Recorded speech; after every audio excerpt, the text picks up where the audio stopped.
Cotxes, trànsit constant i voreres estretes, en definitiva un entorn poc segur i amigable a l'hora d'entrar i sortir de l'escola.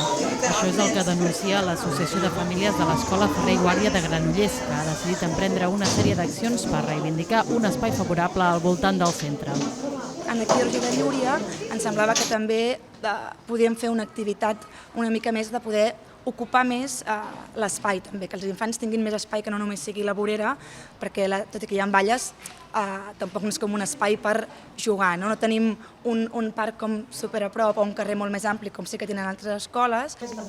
L'AFA ha presentat la iniciativa aquest divendres en una reunió amb les famílies per organitzar els recursos necessaris i detallar en què consistirà la proposta.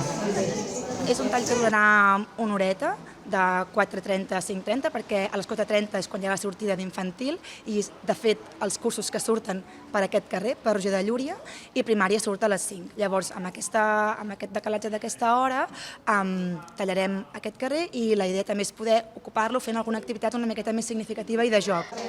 El divendres 28 de març està previst fer-hi una exhibició de baldufes i una activitat plàstica per reivindicar la necessitat de reduir el trànsit de cotxes. El divendres següent se n'hi farà una altra sobre la importància de les plantes i el dia 11 d'abril una trobada de bicicletes i patinets. Tot plegat per conscienciar la comunitat escolar i intentar convertir aquesta proposta puntual en un hàbit recurrent.